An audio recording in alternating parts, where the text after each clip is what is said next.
we'll do the live thing first. Like.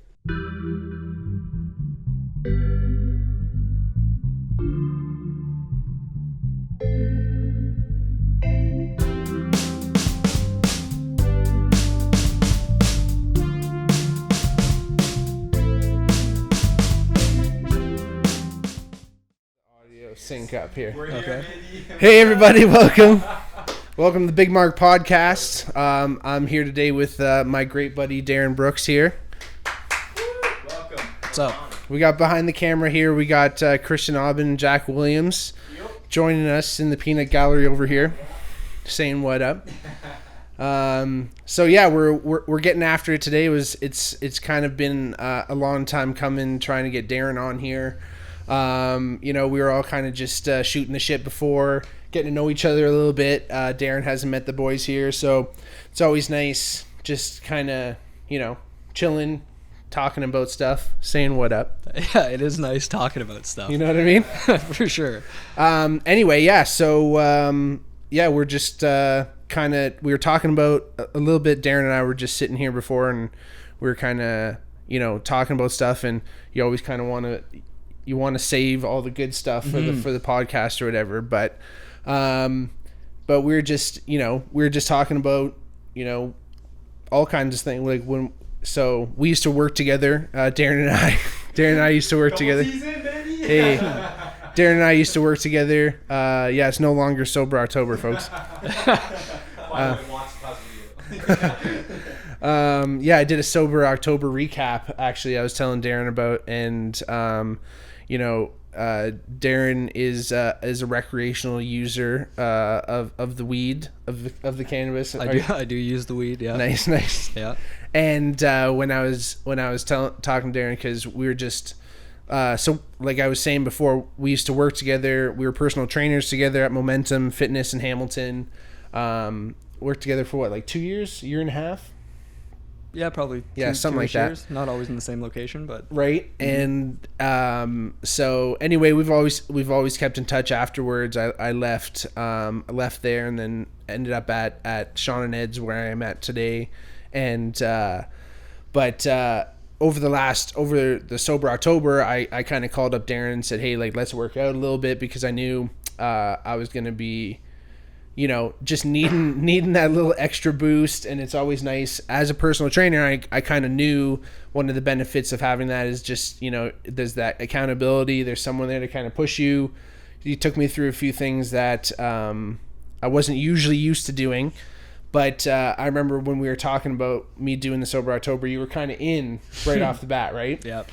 And then all of a sudden you were like, uh-oh, I got to run how many kilometers? 60 kilometers. Yeah, I got to run. Like, I don't want to do this. Yeah. I don't want to do Sober October at all. Yeah. And I don't blame you, because if I had to run 60 kilometers, I definitely want to smoke some weed after. And during. Well, at all points. Yeah. Sometimes like 3 hours of just you and your thoughts is super boring, and right. So you said helps. Right. So you said you were running with a few But let guys. me just say, it's still shameful for me to commit to Sober October and then pull out. At the end of the day, there's no excuse. Your word is everything, right? Sure. So, but it didn't you did feel have cool. a great excuse. Yeah, you did have a great excuse, though. Thank you. I appreciate that. And when you were running 60K, was it like you were you said that you were running with a few people, right? Yeah, at times. And you're having certain thoughts that you felt like you couldn't necessarily share with them.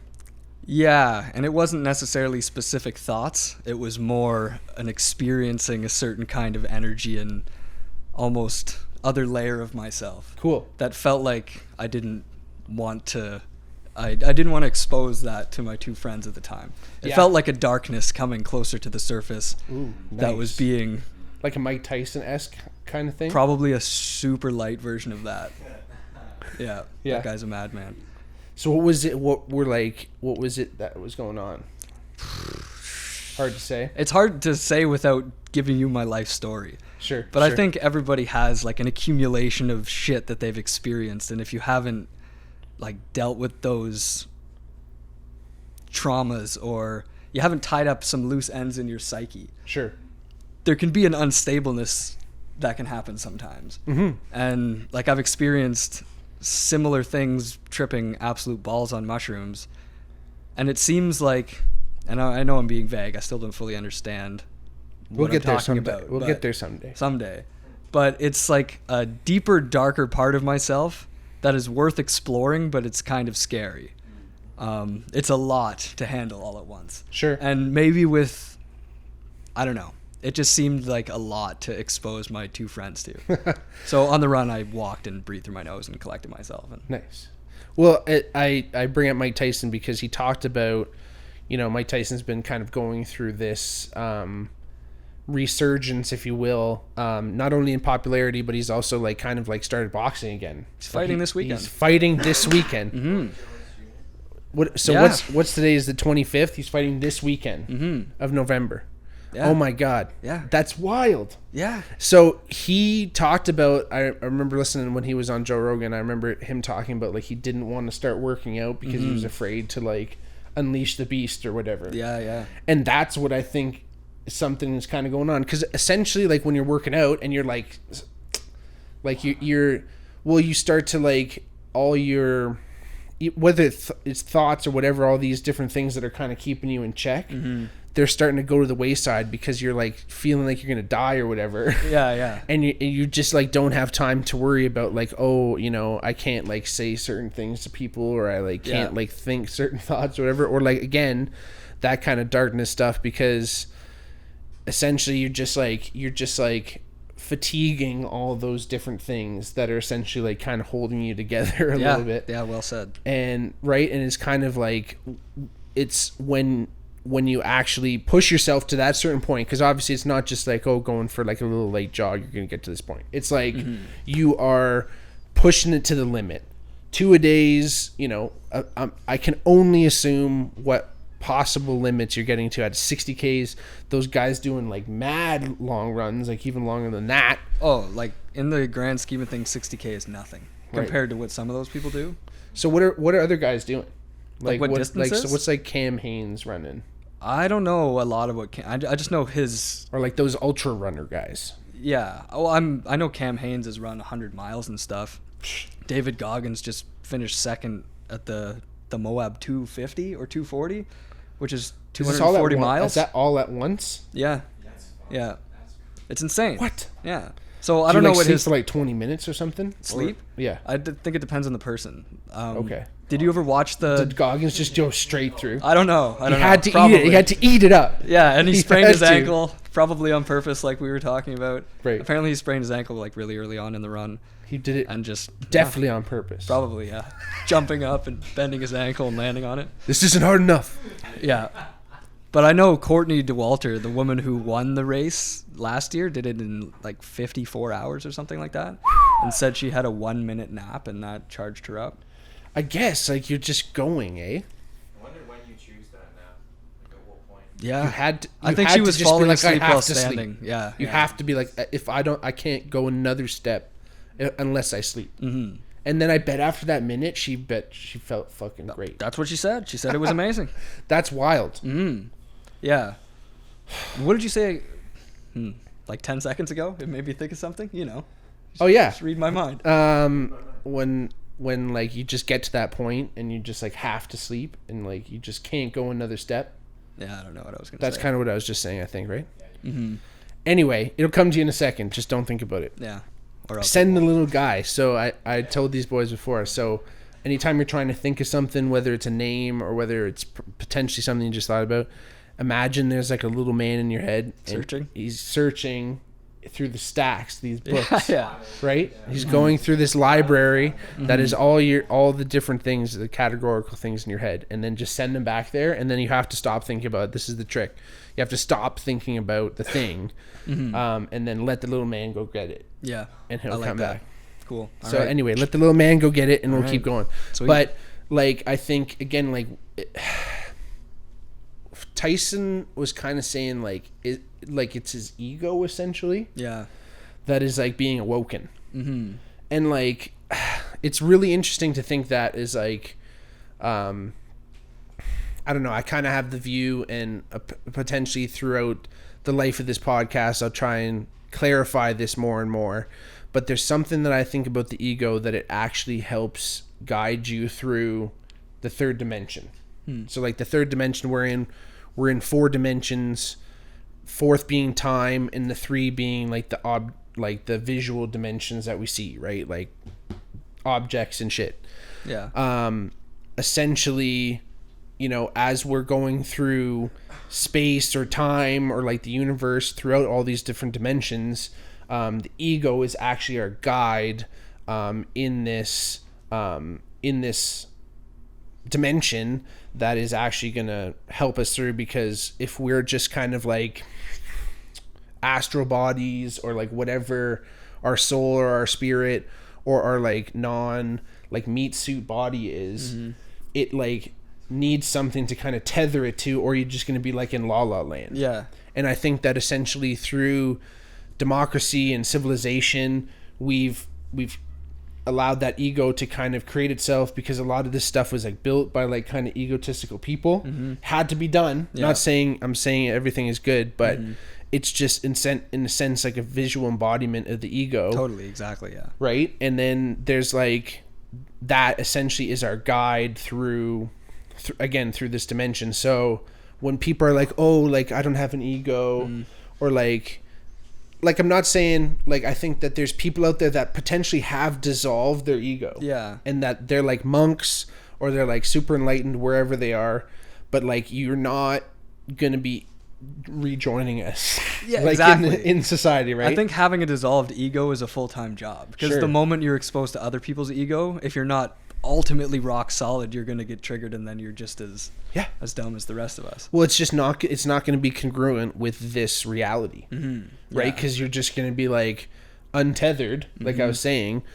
You're just going to kind of be like floating, and like that I think is essentially the ultimate like concern with like doing like big ass doses of psychedelics, because essentially if you kind of get to that point and you don't know how to come back, like if you get to like a point where you feel untethered and you don't really know how to come back, that's an issue. Totally. It's lonely, you become an alien, and especially if you don't have other people who dabble in that realm, you know? And the worst case scenario is you go into like the Western medicals like stream, and then you end up in like a mental institution, and then they're putting you on all kinds of, that's worst case Ontario.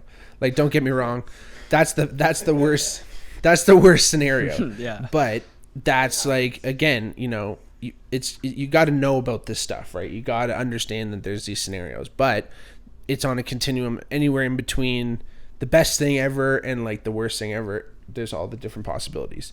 But so again, back to what I was saying is like, if you're just like, oh, I don't have an ego. So was Tyson kind of saying like, oh, like he had his ego was like asleep, or he was just like walking with it a little bit better? I know he's done like massive DMT trips. Yeah. Like hard, right? So like, I guess he hasn't done that, or do you know? I wonder. In a while? Like I don't know. I wonder if he's stopped doing DMT. Does it say anything about that, Christian? Or he did it again. Probably. Who knows? Maybe. Is Tyson still doing DMT? Yeah. Because I know he's not smoking weed anymore. Which is because I think that was like the biggest thing, that it probably was the weed really that was like kind of keeping him chill. That was a huge part of it. He was smoking mad weed. Like lots of weed. Yeah, and I wonder how satisfied he is with his career, you know, because he's accomplished everything. And even if it is massive fuel for his ego, like he accomplished like the pinnacle of what a human can do, you know? The guy, and he was like an absolute warrior. Yeah. Animal. Yeah. Like I would have been, I mean, it's different. I understand. I've stepped in front of some scary dudes on the football field. You don't really feel scared when you're in the moment. You can't. You can't really afford to be scared. But like, so if I was like a trained boxer, I'd probably be like, holy shit. But like, still, how could you not like have that kind of like terror essentially? Because he was just fierce, right? Tyson. Like I'm not like a big boxing fan or anything. So Christian just pulled up some stuff here about Tyson doing it. This is just about him talking about doing it. So he's definitely done it. Extremely intense. I was just freaking out. Tyson told in an interview, I don't want to do this no more. I wanted to stop. Too late. Couldn't stop. I thought I fucked up. Oh shit, I fucked up. I'm dead. So anyway, this is just Tyson saying like when he was doing the DMT, when he smoked 5-MeO DMT, which is like the strongest form of DMT, he thought he like died, but then he was down. He was like immediately, I remember listening to him talk about this too, he kind of went from like oh no to like oh yes, like yeah, that's what he says. He's like no, yeah, as he took off and broke through. I've never done DMT. That's the one place I've yet to tread. I'm down to go. Have you ever done DMT? No. Yeah, I would do it for sure. I just haven't gone to get it. Yeah. And do you think you would go the concentrated DMT dose, or would you go the ayahuasca route? Or do you No, I would go DMT first, 100%. I Really? do not know if I would do ayahuasca right away. Interesting. Which is definitely different. It's not necessarily my like. I'm maybe more a little bit, can be a little bit like I like shrooms maybe over acid. It's hard to say. Yeah, it would be. But I like kind of like the natural thing. I'm not really big on like super like chemical kind of stuff. But you know, if it's 5-MeO DMT is from a frog. I don't know. Like there is synthetic 5-MeO DMT, but 5-MeO DMT does come from a frog, so it is essentially natural. Yeah. But it doesn't matter. But do you remember what the other kind's called? The different types of DMT. Yeah, like there's like NN DMT. There's like just DMT, dimethyltryptamate, right? Tryptamate. Shit. Yeah. Anyway. Yeah. But I remember dimethyltryptamine. Yeah, I went to visit my buddy when he was in university at Waterloo, and he had this jug of this super ominous looking liquid, and I was like, what are you doing, man? He's like, me and my chemist roommate are making DMT. And then he smoked it a few times, and I think he saw some shit. Did he blast off? Did it work? I think so, yeah. It's been a while since I've asked him, but yeah. Interesting. Yeah, like because you can synthesize it out of almost anything. Like almost, there's like thousands of plants that contain DMT in it. This is classic Joe Rogan stuff, but like they think potentially the bush that Moses got a hold of maybe was some type of symbolism for like DMT located in this acacia bush that was like common in the area where Moses might have been. Anyway, we get back to Tyson talking about the ego kind of thing, is like, you know, whether or not he's doing DMT right now, I doubt it. I think he's pure training, obviously. And you know, I listened to a podcast with him before he was like decided to like, you know, get back to like training hard, and then after he started getting after it, and it was like it was a different person. Totally. Yeah, there's a few moments where it looks like he's gonna murder Joe Rogan. Yeah. When Joe laughs when he's not trying to be funny, but he thinks he's trying to be funny. There's some tense moments. Yeah. Yeah. Starts talking about how fighting's orgasmic for him and stuff, which is fascinating. Right. Well, yeah, he's talked a lot about that, like hitting someone like gives him pleasure.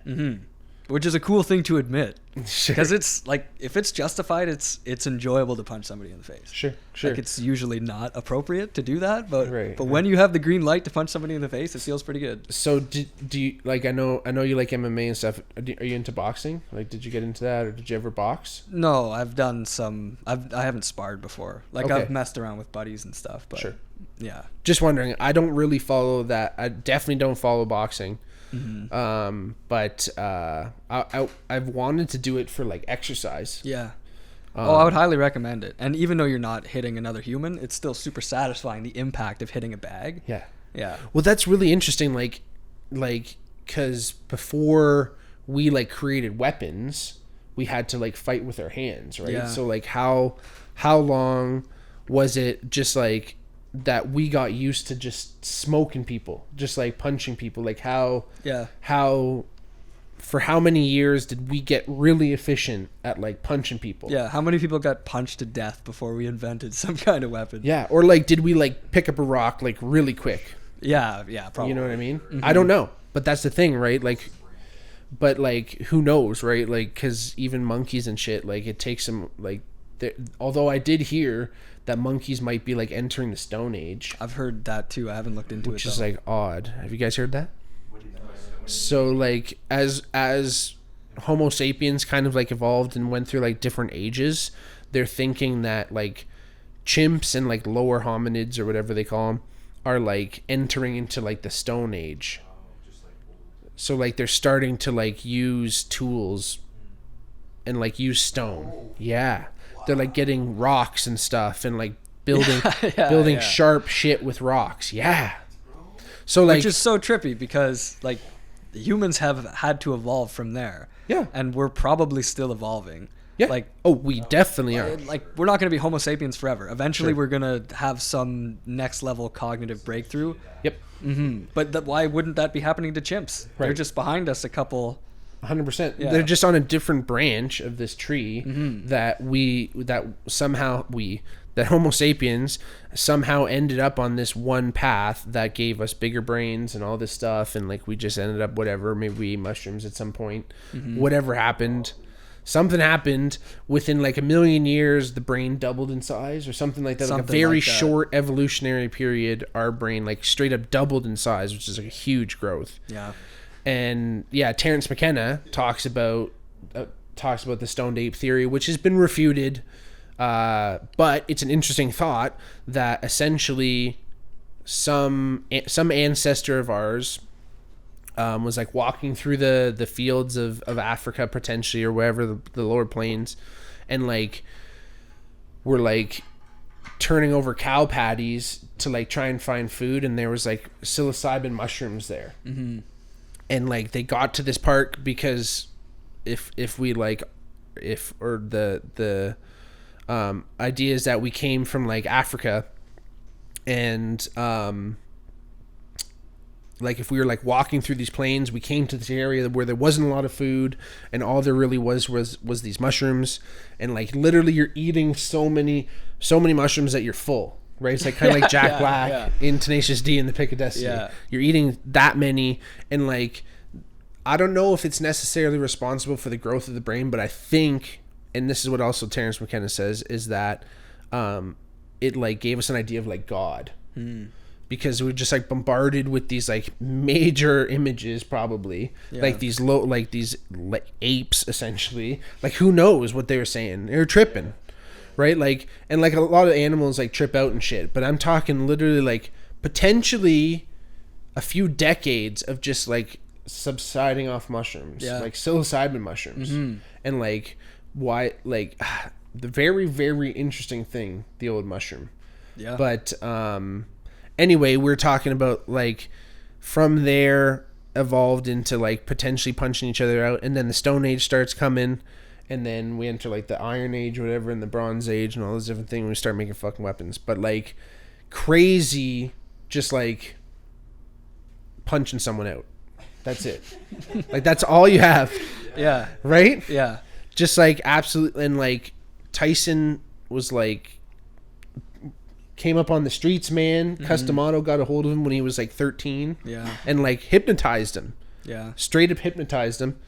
Anyway, everyone knows the story of Mike Tyson by now, basically. But like awakening the ego, I can totally see, because he stopped smoking weed and he's starting to work out like crazy. And like even if it's not only just that whole fatiguing that whole fatiguing of the of like whatever the constraints are, if you will, or the you know, boundaries we put on ourselves, the like conscious boundaries we put on ourselves, it also like kind of ignites like a fire in you too, right? Like working out, getting like just like pushing yourself to the absolute limit kind of thing, like even in like yoga especially too, right, where essentially that's just like meditation through movement. Like I don't know, like, because I've always I definitely lean towards hot yoga. I really like it. It's like just getting in the room really puts me in the mindset. Totally. Yeah. You're kind of like, well, you're here now. I'm already sweating as much as I'd be sweating if it was like normal cold yoga or whatever. What do you call not hot yoga? Just yoga. Yeah. Right? It's bullshit. Yeah. Cold yoga. Yeah. Anyway, really cold and just pull muscles, like do it in the fridge. Ice cold yoga and everyone just pulls hamstrings. Yeah. Yeah, you open the practice with a bunch of spinal twists. Yeah. Yeah.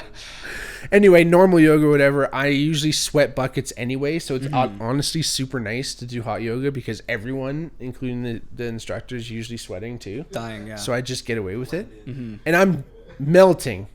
Dude, like melting into a puddle. We've done yoga. Yeah. Dying. Melting, like where just like there's like Lake Minnetonka back there, and I got my big huge mat.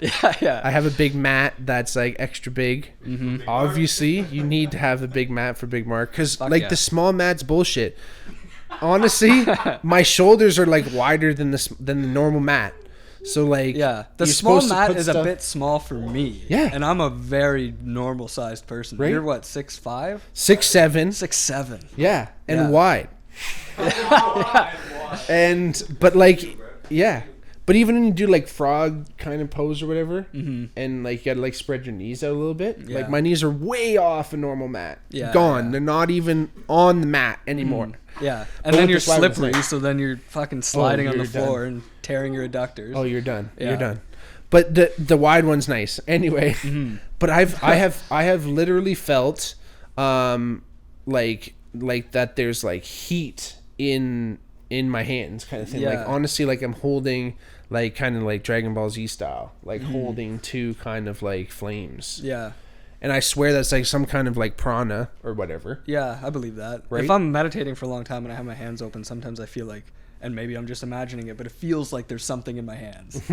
Yeah. And like I think they've done some like studies where they look at like the temperature changes in like yogis' hands. Yeah. And they can like actively change it. Not only their hands, like their whole body. Yeah, I just finished that book, Breath, by James Nestor. Oh yeah. I listened to the audiobook and his voice is kind of bland and I daydreamed a lot and I missed probably a lot of key parts. Sorry. But one super interesting part, and this is why I wanted to read it because I heard about this, is he tracked down some monks or some yogis or something like that, and through I think tumo breathing, which I think inspired Wim Hof's method. Okay.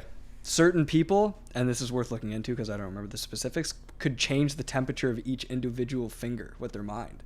Whoa. Like, what are we doing with our lives that we have no Shit. control over? I'm worried our about inner energy nothing. like that. I'm worried about bullshit. Yeah, And this guy can change individual finger temperature in his fingers. yeah. Come Maybe on. a bunch of people. I don't remember, but Wow. that's nuts. That's wild. Mm-hmm. Well, But- you've done the Wim Hof training, right? Mm-hmm. So what is that like breathing that you said he based it off of? Tumo breathing, Which So- is what? Ah, Did they talk about it? they did, but I'm a horrible listener. So the Wim Hof method is just breathing in into your belly, into your diaphragm, and then into your head. They say a whole bunch of times, and then exhaling completely, holding your breath. I'm doing Wim's fundamental course right now, and when he's first explaining the method, he's talking about the breath hold. He's like, and then you press through your head like you're taking a good shit. Like nobody in the room laughs, but that is how you describe it. Like when you press all the air out, which Like seems like clench down. yeah, pretty much all Yeah, through yeah. your head. I don't know what the difference between tumo is and that, but I think one of the goals of tumo breathing is to stress your body out so much voluntarily. Do you know what I'm talking about? Okay, and I don't remember why. I think it's to make you better equipped to deal with stress when you encounter it unexpectedly. Sure. But it's so I would recommend the book, but I would recommend reading it and not listening to it unless you have a decent attention span, like Right. myself. Right. Yeah.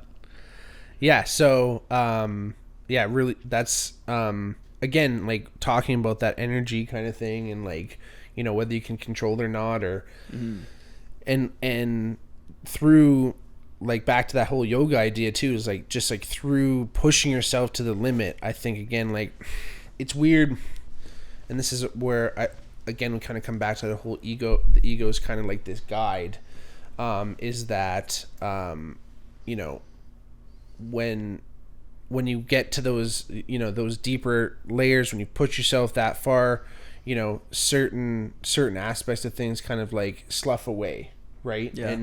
And you know what, you need those things to help you, to guide you through this area or whatever. But again, in certain, I guess, more controlled ways, you know, it allows you to kind of like made me feel shitty. So I think we're a little bit more conscious of the negative feelings affecting us, but also there's all these positive feelings. But I remember, I think that's an evolutionary thing too, right? Like we're more accustomed to feel negative shit because that's, I think that's conducive to like being safe. Sure. Well, and yeah, you gotta. It's in our best interest to look out for the negative things that are gonna hurt us and bad stuff than all the good happy shit, because a fucking snake or a tiger or some shit biting our ass is going to affect if we're going to be feeling happy later. Totally. Or if we're even going to be here tomorrow. So we got to be vigilant about that. But now we live in a time where there aren't fucking tigers and shit chasing us. Yeah. But we still have these mechanisms built in. And we're just ready to feel all this, especially from others, because we're so cooperative. That as soon as other people start tripping out about fucking bullshit, we start feeling that same thing. And this is like, this whole year has been this. Yeah. This whole year, we talk about collective unconscious. We talk about morphic resonance. It's just being fed with negative energy. It's just being saturated. Yeah. And I remember in one of my sports ethics classes, I was sitting there and it was like exam time, and all these kids. It's like one of those classes where it's like fucking packed. Like the lecture hall is packed. Every seat in the place has a chair. You're fucking shoulder to shoulder with everybody. And the prof is explaining the exam, and it's like 3 essays in like an hour or whatever, however long a fucking period is, because it's just midterms. So like not very long, like 75 minutes for 3 essays is like, it's pretty daunting. You got to rip fucking essays, right? Yeah. But so she's explaining this, and all of a sudden I start feeling like anxious as fuck, and like I was never like. This is like, I'm well into university at this point. I never felt this way about anything. And I look around and I see everyone is fucking tripping too. And it's like, man, I'm feeling this way because all these other people are feeling this. As soon as I acknowledged that, it just kind of like washed over me. So it's like, there's something about acknowledging it. You got to be aware of it, but it's also the choice to be like, I don't feel like this. Yeah. And then it just kind of like, it's easier said than done for a lot of people, but it like goes away kind of thing. Totally. And I think that's the biggest thing that anybody can focus on, is like understanding how to take those negative feelings and let them kind of filter through. Because if there's a general flow to things, if it's kind of like a river or whatever, it's going to keep coming. There's going to be more fucking shit coming down the pipe at some point. And you gotta just like let that flow through, instead of trying to deal with it and trying to help yourself out and trying for next time something's gonna happen. I want to make sure, you know, if this, you know, next time this happens, I want to make sure I'm ready for it. And it's like, but like, you never know. You'll always just be waiting for this next moment that shit's gonna get, you know, like bad again, and then you're just gonna go through the same cycle over and over, right? And learning how to kind of deal with that is huge. And again, you know, those are the negative kind of sides of the ego, right? You know, if we're talking about, you know, how it guides us through this, it totally like allows us to like have society, like I've mentioned before, totally allows us to have society, all these jobs and stuff, money, all this stuff would not really exist if there wasn't like an ego to kind of like drive people to create this stuff. Yeah. But it gets inflated, and especially in times today that we don't have friggin' tigers chasing us down, it gets inflated, and we forget. So there's this movie Revolver. I think I've mentioned it to you before. Yeah, Unreal. Jason Statham. He looks like Jason Statham, right? So he's in this movie. Yeah. And it's a really sweet movie. Fucking Guy Ritchie. Unreal. He does Snatch, Lock, Stock, and Two Smoking Barrels. I introduced this guy to these boys.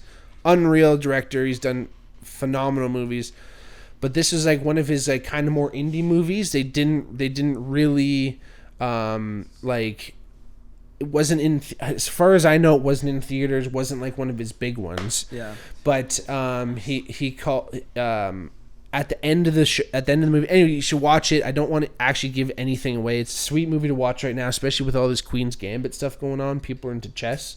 I keep hearing about that. It's a sweet show. Yeah. Netflix. You guys watched any Queen's Gambit? Pretty good. Yeah. So it's all about chess and shit, but You don't need a lot of chess knowledge either. no, you don't need. Really enjoy it with not being Yeah, you don't need the chess knowledge for Cool. sure. But I didn't learn as much as I wish I did. I wish I kind of like learned more about chess. Yeah. Do you ever play chess? No, I have mad respect for people who do. It seems like a super deep game. I just never have got into it. My buddy used to hand my ass to me. Yeah. And when we were like in elementary school, him and I used to play, and he just used to dust me, and I just don't like chess. Or I stopped liking chess. Yeah. Well, because I was like, You're fuck, playing I with a black suck belt, balls. so- Yeah. yeah. I suck dirty balls, and he just used to fuck. And he was ruthless too. Yeah. And he was ruthless too. Like he didn't hold back. Anyway, Queen's Gambit, watch that. Let's get back to Revolver. There's a sweet like chess like kind of theme to it, but at the very end of it, there's like this quick cut to like all these like Deepak Chopra, different psychologists, different sociologists, all talking about the ego. And anyway, there's this one guy who says, and as soon as he said it, I've been watching this movie for a long time. The first time I watched it, I swear I was like still in high school when I first watched this movie. But I remember this one guy saying the ego is the biggest con man, like the best con man that's ever existed. Yeah. Because it convinces you that it is you. So it makes you think that the ego is you, that you're conscious, that it's your conscience essentially. Mm-hmm. And that's the thing that it isn't, Yeah. right? I've probably asked you this before, but have you read any Eckhart Tolle stuff? No. I think you'd really like him. He talks Yeah. a lot about this stuff and how the ego Yeah. will do whatever it can to not be discovered. Yeah. Mm-hmm. Well, the It's one almost time like a separate person inside of you. Yeah. Man, it's sneaky. It can be really sneaky. Yeah. And that's the thing, is that sometimes you need a sneaky ally. You need someone to help you, and that's why because these this third dimension's tricky. There's shit that can fucking hurt you. There's fucking rocks that can fall on you. Mm-hmm. There's animals that can fuck with you. Whatever. It's good to have an ally that's a little bit tricky. But like when I did 6 grams of mushrooms once. I told you about this. I went up to Algonquin Park, and essentially, I'm pretty sure dissolved my ego. Yeah. Like I'm most certain I did, and near the end of the trip, it came back like a fucking clap, like that, and it like essentially was like, how dare you, like dissolve me. Like, how dare you, like, try and get rid of me? You can't survive without me. Yeah. Which was, like, really intense at the time and sounds really intense. And I took it more like, okay, like, that's how, obviously, how the ego is going to talk. It's going to fucking be like, how dare you? It's going to be all this, it's going to be, like, super verbose and shit. Right? And, right? But I did learn, like, it is right in saying you can't live without me. They can't really survive. That was one of the biggest lessons. Like, you have to learn how to integrate your ego properly and not let it overrun you. Yeah. But you have to integrate it because I think, again, the people who are striving to dissolve it, they might not even really know what they're getting themselves into. Yeah. Like, go to Tibet, be a monk, 100%. If you want to do that, I totally back that. Anybody who wants to do that, but Yeah. again, you got to be out there because if you dissolve your ego and you become enlightened or whatever, you can't have a job or like kids or a family because all the stuff that kind of supports that underpins that scaffolds that is like egotistical essentially in a way, not in a bad way. But again, like, I want to make this money. I want to have this house. I want to have this whatever has to come from somewhere kind of thing. Yeah. You don't think you could get to a place where you're so enlightened, for lack of a better word? It's a tough one. That you need to make the money just to function well in society, but it's not necessarily coming from a place of want, from attachment. Yeah. Like, because I think eventually, if you're a seasoned mindfulness practitioner, every single thing you do in your day becomes a part of your practice. Sure. And then you never, well, in theory, or you at least seldomly get dictated by your ego. Right. Well, I think some of these people who are like that we see, whether it's Eckhart Tolle or some other people who are potentially enlightened that are like more in the forefront, they have all these people like working for them and like helping them out. Yeah. That if they didn't have these people, we wouldn't be hearing from this guy. Good Right. point. So I think that's really important. But I see what you're saying. Yeah. In essence, that, you know, money is there just for your survival. You kind of need to survive. Being enlightened doesn't mean like you just forget about like living, essentially. Yeah. But like what I'm kind of saying about just like going and becoming a monk is that like that's the system built for that. That you could essentially survive as an enlightened being like in the third dimension. Yeah. Within these monasteries or within whatever these temples are and stuff. And that's the thing, is that integrating the ego is important but it's such a slippery slope before it starts to turn on you. And it's almost like sometimes doing a couple mushroom trips here and there just reminds you again, just like kind of like it almost like just distances you a little bit from your ego. Yeah. Just even momentarily, just so you can be like, okay, take a step back. That's what that is. This is how I feel without it. It would be amazing to feel this way, but it's not meant for this realm. You're not really meant to feel that way, I think, all the time. Like, whether like, because Buddhism's like talks about like life is suffering and stuff, and that potentially we're in like this that like the Vedic Yugas, like I don't know. so what that I might be sounding like crazy. Christian, pull this shit up. So there's these like the Kali Yuga. Looked it up. KLIYUGA, I think. Yeah. So the Kali Yuga, it's a Hindu concept. So the Kali Yuga is the last of 4 stages or yugas that the world goes through as a part of a cycle. So Oh yeah, you were telling me about this. that's what I was mentioning that one time. Yeah. So there's these 4 yugas that we all travel through, that the world essentially goes through. So I'm not super well versed in Hindu ideology, but essentially the universe is kind of traveling through things, like, you know, the world is ever evolving and kind of going through these ages and changes and going through this stuff. And one of the yugas, the first yuga is like 75% bliss and 25%. No, sorry. The best yuga, whatever, number 1, is like 100% bliss. Like there's like all good times. Everything is like, that's like where you want to be. And it's like certain 1,000 years. It's like, you know, it's a very long time. All these yugas are like hundreds of thousands of years. The second yuga is like 75% bliss, 25% suffering. The third yuga, so here's the cycle. The precession of the equinox is the period of time that it takes the Earth's axis to complete one cycle of the zodiac. So the precession, there's a small rotation of the Earth's axis. It basically kind of like wobbles essentially on its axis. It takes 72 years for the planet to pass through 1 degree of the zodiac, and 25,920 years to complete one full cycle of the 360 degrees. So it takes a while. So one half of the journey takes 12,960 years, and it covers the 4 yugas.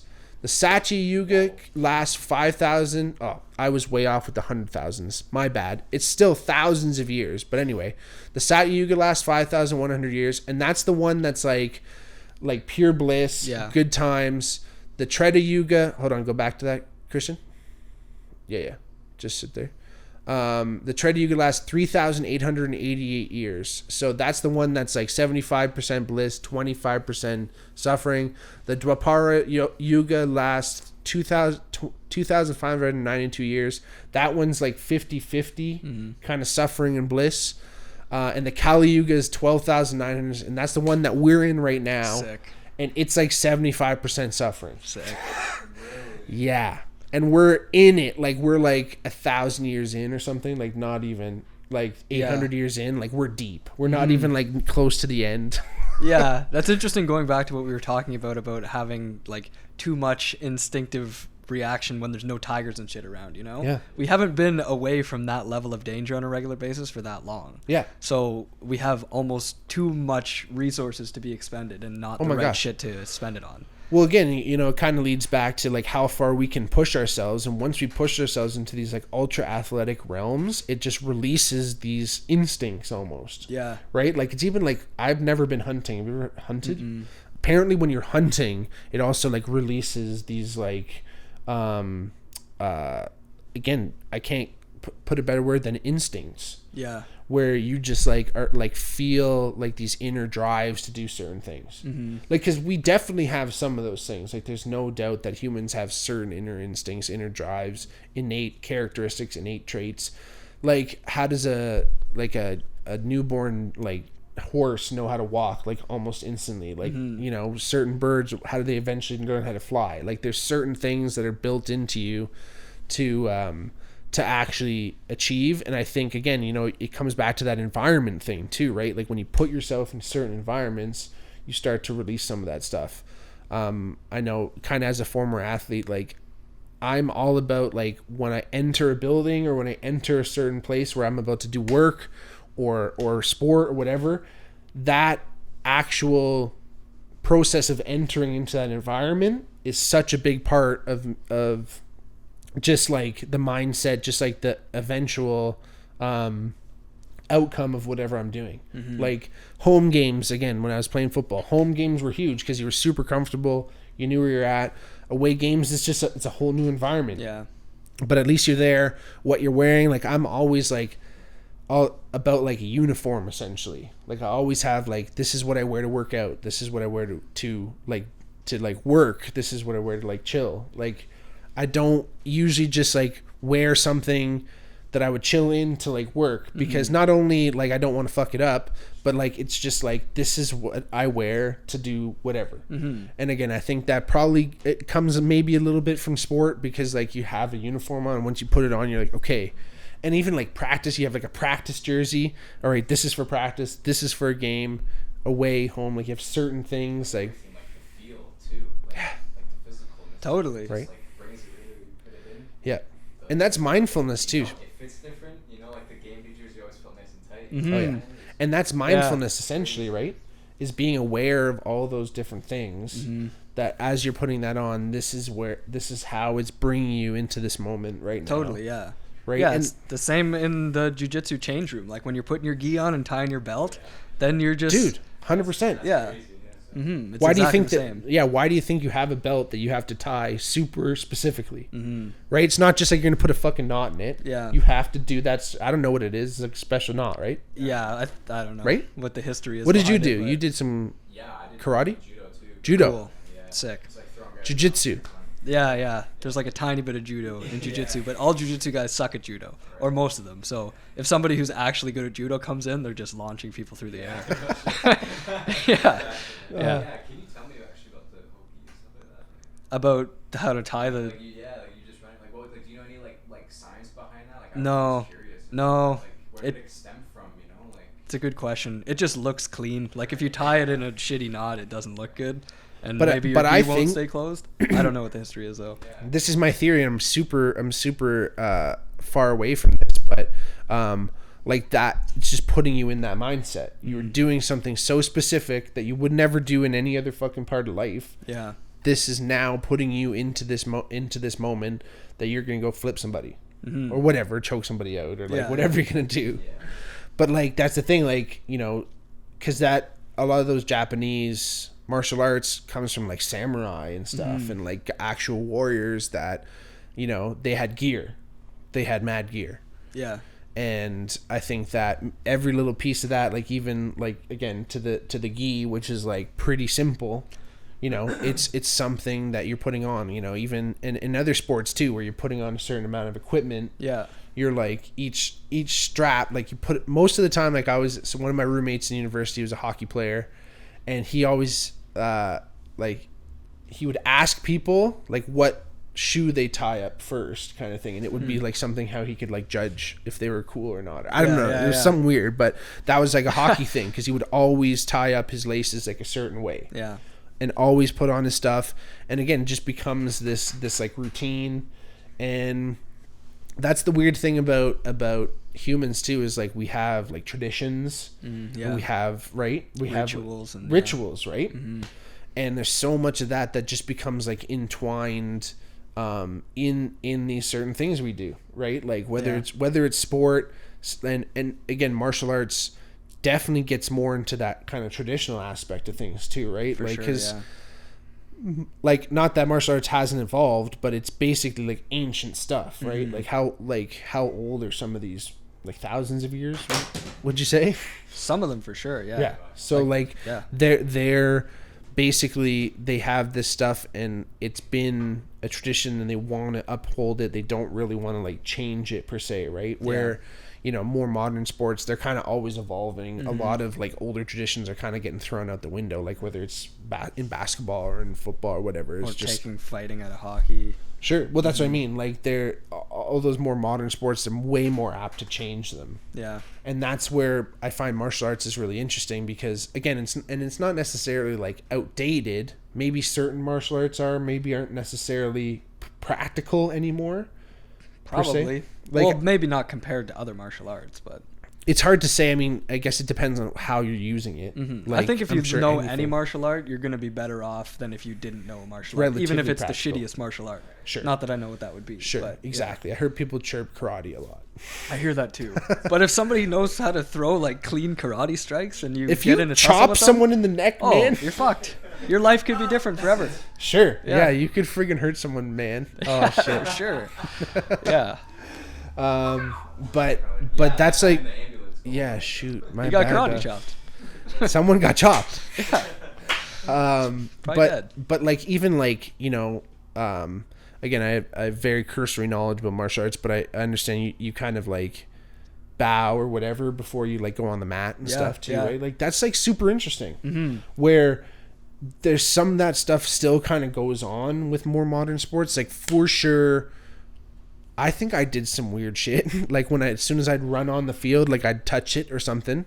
Like it's like you're like, it's like the battlefield, right? Yeah.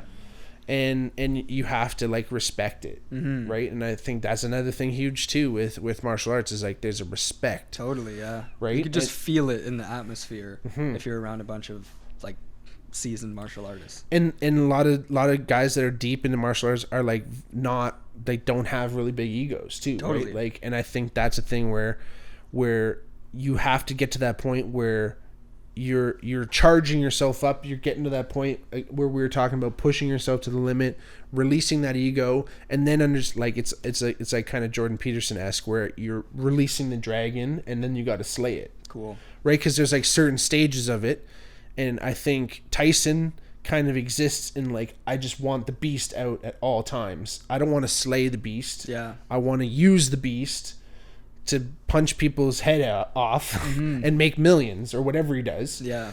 Or loves it, like fucking if it's orgasmic to him, like that's a whole other ball game. Maybe that's some fucking hypnotism stuff. Arnold Schwarzenegger said something very similar when he was talking. Have you ever seen Pumping Iron? No, I'm sure. Arnold Schwarzenegger has this really famous documentary. It's supposed to be unreal. It's really great. That I've never seen it. Pumping Iron, him and guys just ripping weights, man, like huge, like so juiced, insane. And Arnold says like, I feel like I'm coming. Yeah, dude, they're huge. Yeah. But Arnold in it is like, I feel like I'm coming every time I'm in the gym and I'm working out. Like it's like intense. And like, yeah, English is his second language, so maybe it wasn't. But that's the thing. Yeah, maybe it was really misinterpreted. But still, it's like it's orgasmic, and I think that's kind of the same thing that Tyson's saying. And but then you get to that certain point where maybe that doesn't benefit you. Like boxing is Tyson. If Mike Tyson was in any other sport, he would have never fucking made it because every coach would be like, this guy's fucking nuts. We can't coach him. We can't tell him shit. Yeah. Like maybe he could have been a running back or something, but even still, like you can't like try to kill people in any other sport, really. You can tackle him, start beating the shit out. Yeah. If MMA existed when Mike Tyson was in his prime, maybe he could have been an MMA fighter too. Yeah. But he found his fucking perfect sport because he's just like you can use the beast. Yeah. But then there's certain sports like certain martial arts maybe, or like fucking like decathlon where they have to like shoot. No, not decathlon. What's the winter one? Biathlon. Yeah. Decathlon. Biathlon.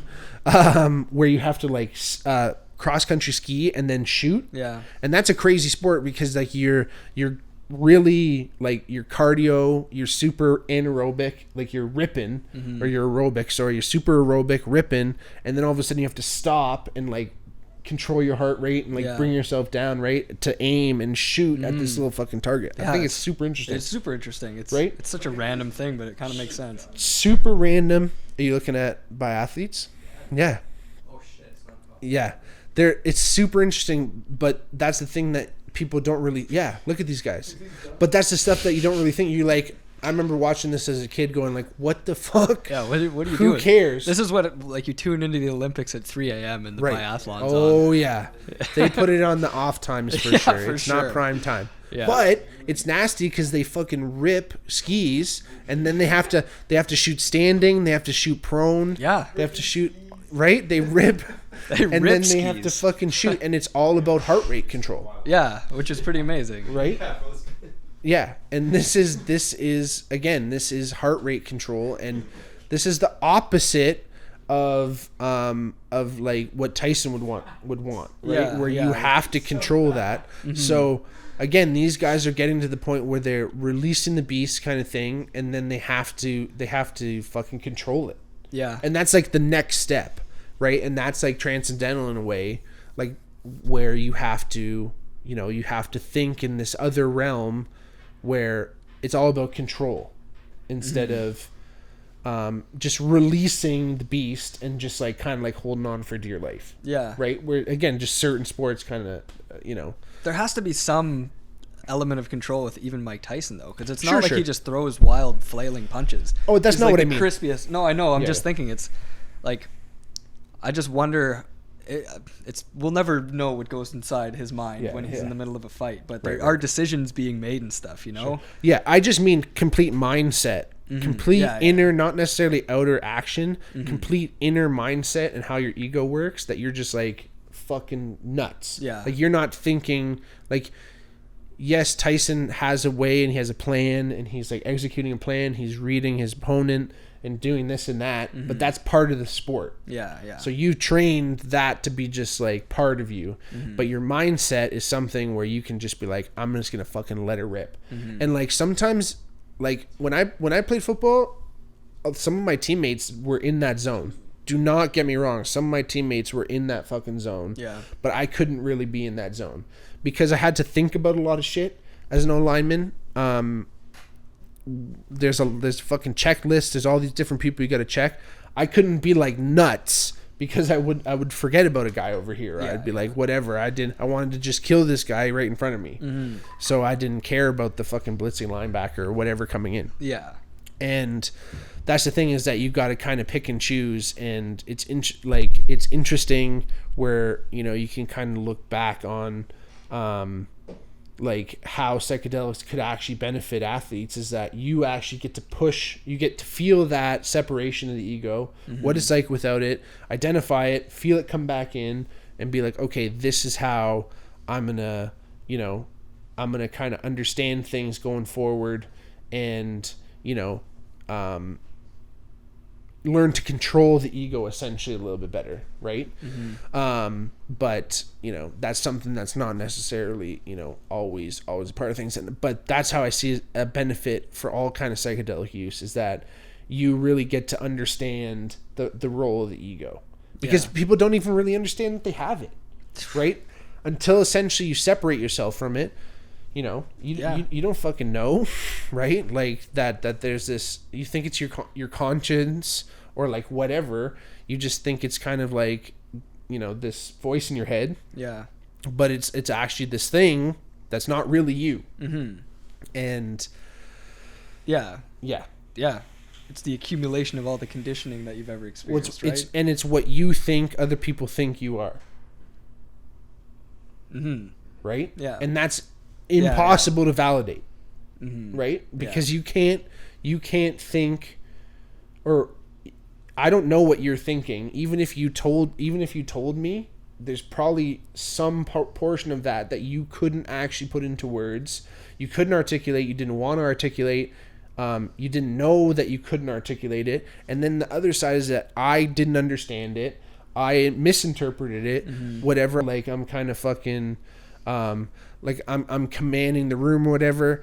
And I was like, in my head, this was all in my head. No one even knew this was going on. I'm like, hey man, like sit down, like relax, like no big deal. You don't have to freak out. Like don't have to like make a big deal about it. Mm-hmm. And it just like sat down. It was like super comfortable. Yeah. And again, that was like that I learned from another trip. Mm-hmm. Trying to integrate it in that trip. Yeah. Just understanding that you gotta welcome the ego in a certain way, but at the same time you can't let it run the show. And you can tell it to be like to calm down and sit down.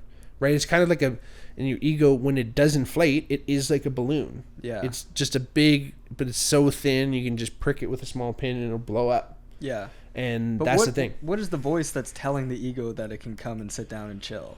Probably like see the thing with that kind of ego, like so there's the super ego, which is probably telling the ego to like come on in and chill, and then there's like the ego, and then there's like the id. These are like relatively Freudian concepts. But it's, you know, they're generally accepted viewpoints, that we have these parts of our psyche or whatever. Yeah. And so it would probably be the superego saying like, hey, what, you know, like chill. Yeah. Like what's the matter with you? Or the id, I guess. Well, I thought the id was like pure instinct. Sure. I thought the id wanted food, the ego had to get the food, and the superego had to make sure the food was got in a moral, like ethical way. Sure. Yeah, that's a really concise way to put that for sure. Mm-hmm.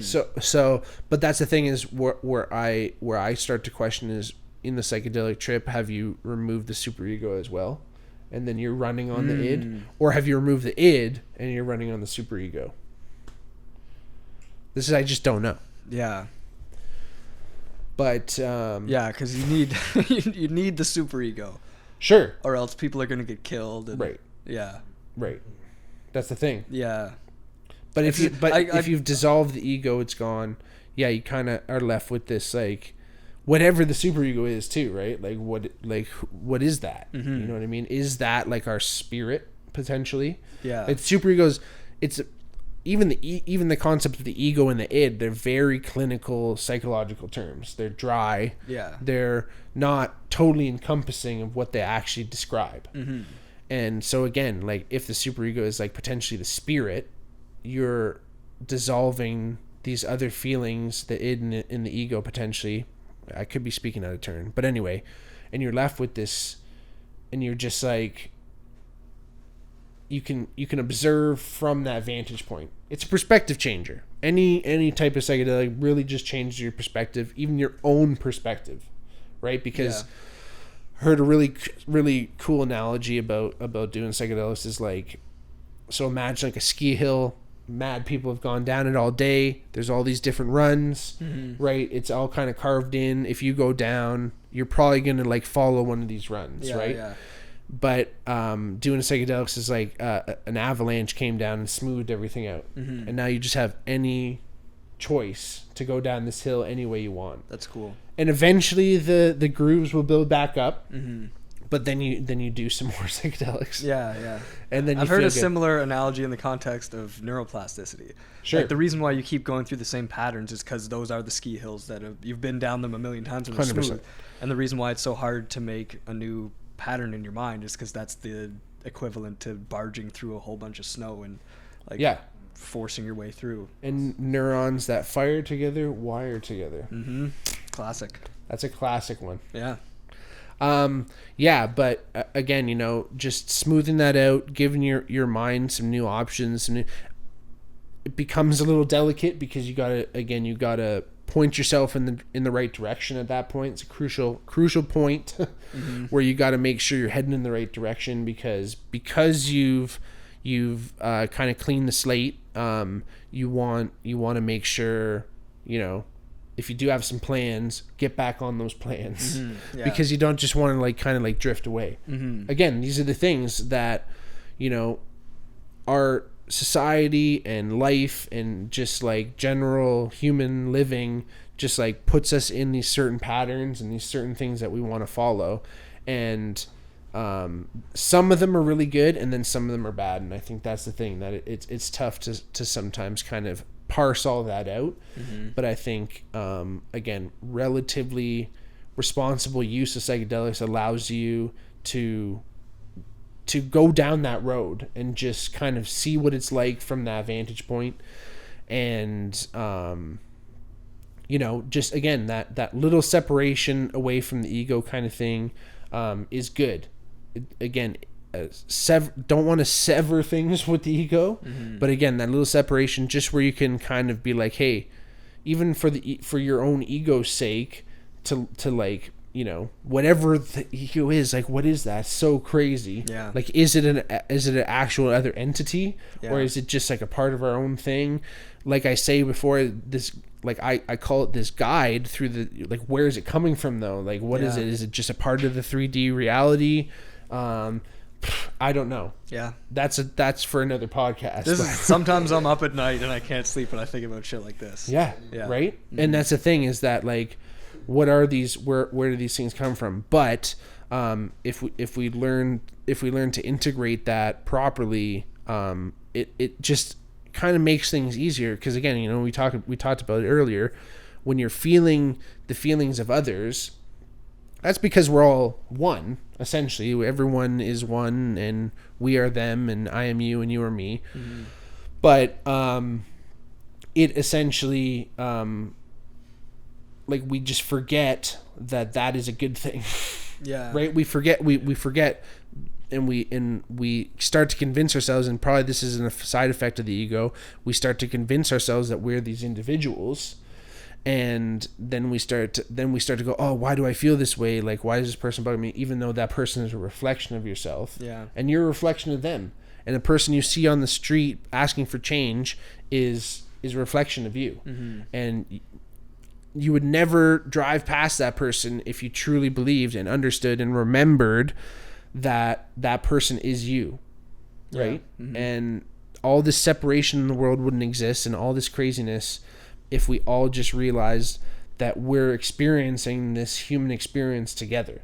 Yeah.